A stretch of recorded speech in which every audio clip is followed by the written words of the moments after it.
Many thanks for staying tuned. This is Worldview on Spectrum TV. We just witnessed a Hong Kong astronaut have been launched into space for the first time aboard China's Zhengzhou 23 space aircraft.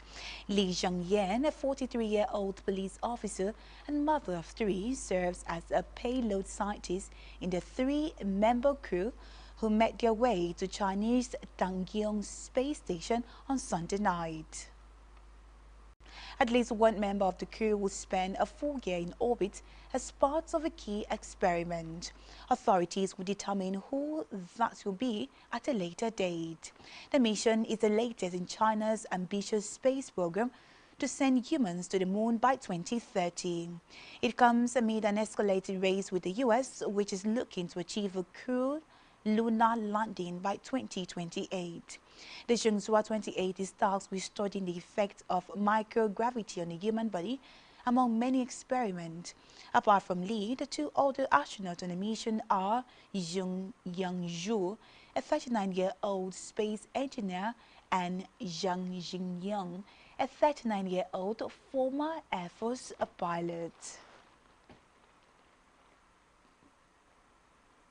In the meantime, still in China, anger is growing over alert safety violation in the wake of China's worst mining disaster in more than 15 years. At least 82 people were killed and more than 120 injured after an explosion on Friday at the Lichengye coal mine in Shaanxi province, the heart of China's huge mining industry.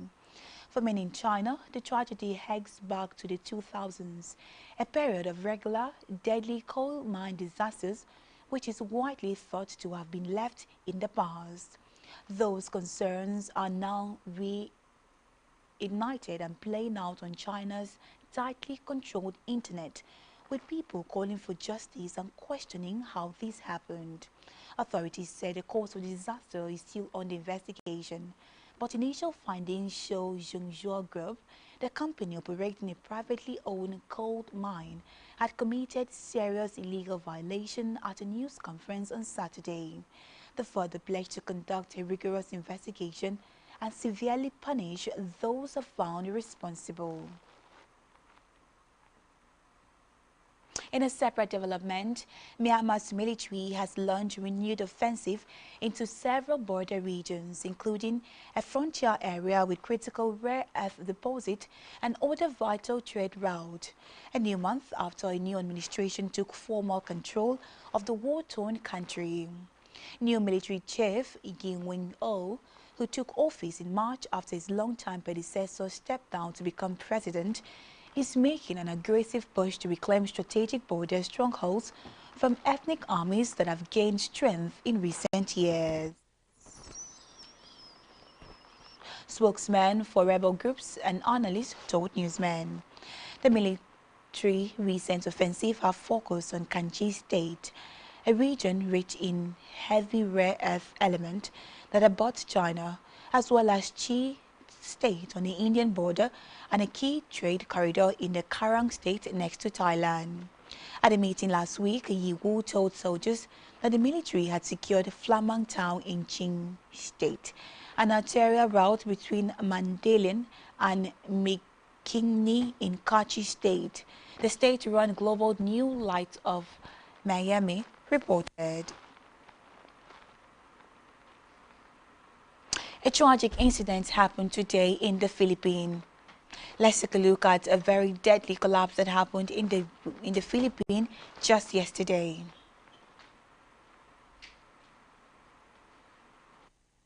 Hindi rin natin yan maiano kung hindi namin matatanggap.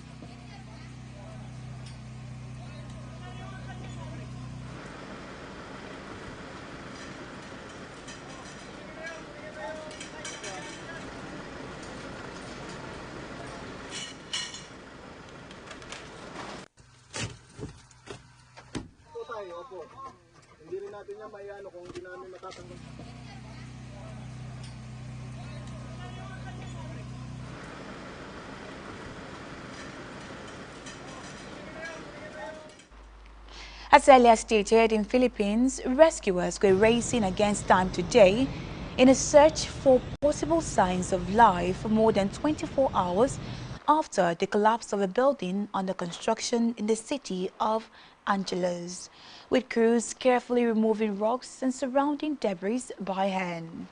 The painstaking mining operation around 80 kilometers, that is 50 miles north of the capital, Manila, underscored the difficulty of the rescue efforts carried out under scorching heat, with authorities unable to rely on excavators and other machineries for fear that the unstable structure could shift further and bury any survivor deeper beneath the wreckage and rubble. As the delegate search operations stretch into a second day, families waiting near the disaster area voice growing frustration and despair, saying they were receiving no information about the fate of their missing loved ones.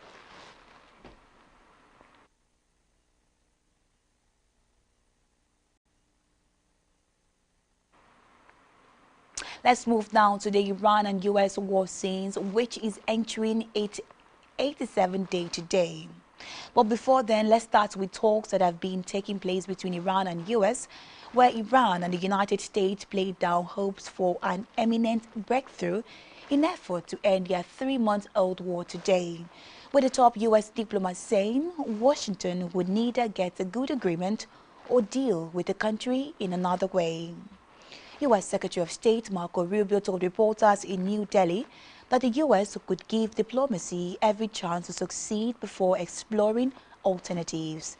But this is after President Donald Trump said on Sunday he had told his representatives not to rush into any deal with Iran. Let's take a listen. I said, we thought we might have some news last night. Maybe today. I wouldn't read too much into it. It takes a little while to hear back. So we have what I think is a pretty solid thing on the table in terms of their ability to open up the straits, get the straits open, enter into a very real, significant, time-limited negotiation on the nuclear matters. And hopefully we can pull it off. It has a lot of support in the Gulf. It has a lot of support globally. Every country that we've walked through it understands it's not just very reasonable, but it's the right thing for the world to get done. As the president said, he's not in a hurry. He's not going to make a bad deal. I mean, the president's not going to make a bad agreement. So let's see what happens. We're going to give diplomacy every chance to succeed before we explore the alternatives. Look, the president's not going to make a bad deal. He's just not. This issue, no one has done more, and no one has been more serious about the threat of a nuclear Iran than President Trump has been. And so I'm very confident, and we should all be very confident that we're either going to have a good agreement or we're going to have. Meanwhile, Iran's foreign ministry spokesperson Ismaili Banghai said in a weekly briefing today that a conclusion had been reached on many topics, but that does not mean they were close to signing an agreement. ما بر این بوده که ابتدا ما یک یادداشت تفاهمی یا تفاهم نامه‌ای رو تدوین بکنیم حالت یک. Elsewhere, Greek-Australian activists detained by Israel while on a flotilla attempting to deliver aid to Gaza have returned home, with organizers alleging abuse, sexual assault and beatings that left some detainees in hospital. Israel's prison service has denied the allegations, which newsmen could not independently verify. 11 Australians were among the 430 volunteers on 50 boats intercepted in international waters last week by Israeli forces, aiming to stop the flotilla delivering aid supplies to the Gaza Strip. The flotilla included people from 40 countries.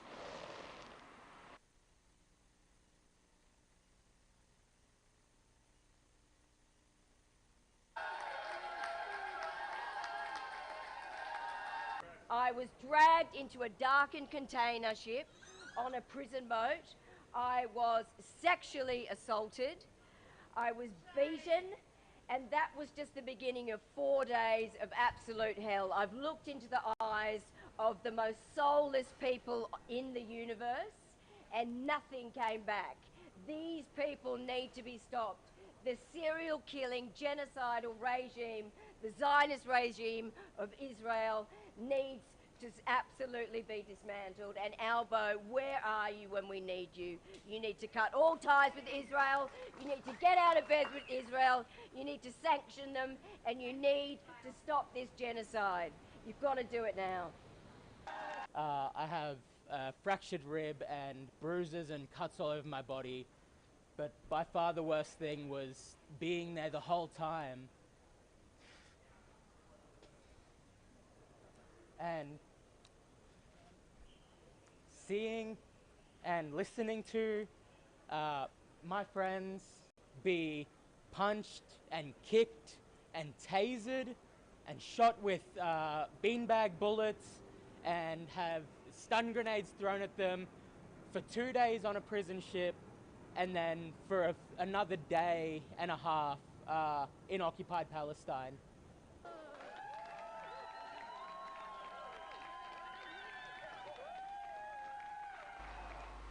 In the meantime, still in Greek, the Greek police arrested 20 people on the island of Crete today, saying they had dismantled the criminal gang suspected of defrauding the European Union of agricultural subsidies. And this is the latest case in a growing scandal that has shaken the government. Among the group's suspected leaders were 2 accountants and state employees who assisted farmers with submitting applications to receive EU farm funds based on false declaration of farmland. Police in a statement said that since starting to operate in 2019, the network's illegal revenue toppled $3.49 million. Today's arrests are the latest in a series of local cases linked to a wider probe by the European Public Prosecutor Office, an independent EU office into alleged crimes in Greece against the bloc's financial interest. And in Russia pounded Kiev and surrounding areas with hundreds of drones and missiles on Sunday in one of the heaviest bombardments of the city since the start of the 4-year war, firing an Orshik hypersonic missile near the capital. According to Ukrainian officials, Russia's hour-long overnight barrage killed 2 people in Kiev and 2 more in the surrounding area, and it wounded nearly 100. Authorities said dozens of residential buildings and several schools had been damaged, many in the center of Kiev. Officials also reported strikes in other parts of Ukraine and 2 deaths in the southern region of Kherson.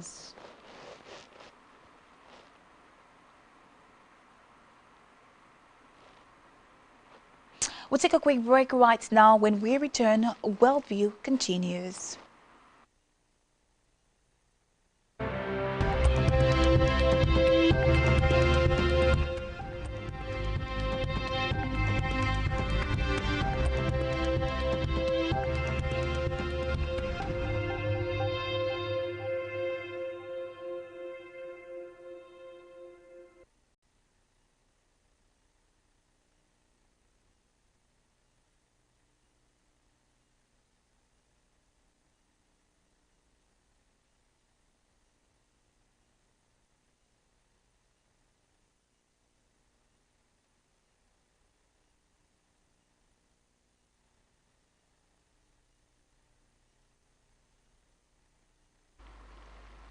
Many thanks for staying tuned.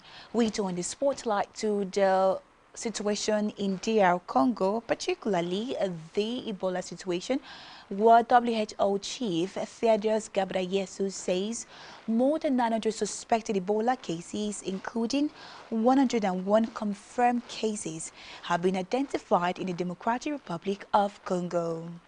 Meanwhile, Uganda has detected 2 more confirmed cases of Ebola, its health ministry said today, bringing the total number of cases reported in the country to 7. The 2 new cases are health workers in a private health facility in the capital, Kampala, and both are Ugandans, the ministry said in a statement. And in Senegal, Senegal's Parliament Speaker El Malik Naye has announced his resignation, deepening political turmoil in the West African nation 2 days after the president dismissed the government. Naye, a senior figure in the ruling party, said on Sunday his resignation was a personal decision, given the higher interest of the nation as a reason for his departure. President Bassirou Diomaye Faye dismissed Prime Minister Ousmane Sonko on Friday and dissolved the government after months of mounting tensions between the two leaders. Ties between Faye and Sonko, allies who swept to power together in 2024, soared against a backdrop of growing economic challenges linked to debt and domestic fallout from the Iran war.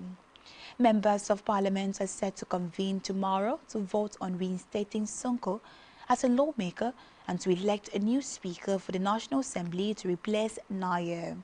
Some critics say reinstating Sonko would be legal as he has never been a member of Parliament.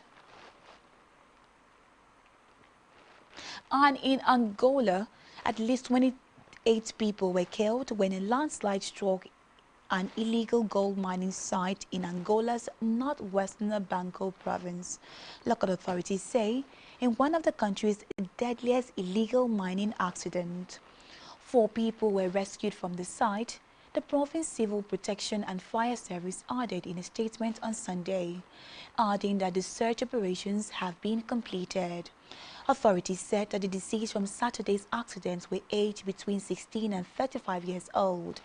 Illegal mining in Angola had historically been associated with the diamond industry, but the country's mining diversification drive has fueled the boom in artisanal mining of other metals such as gold. Angola, a major diamond producer, is diversifying into metals such as copper and gold as diamond prices fall and synthetic diamonds rise. Let's move now to Real Madrid, where at least 7 people were injured in clashes with protesters, officials say, as tens of thousands of people marched through Madrid on Saturday, demanding the resignation of Prime Minister Pedro Sanchez after a series of corruption scandals. A small group of protesters tried to break through barricades around Sanchez's residence during the rally, which was otherwise largely peaceful. Police also added that the police detained a group of masked people on the main road approaching the Mongla Palace, where the socialist leader lives with his family. Images and videos on TV stations showed 3 people being arrested.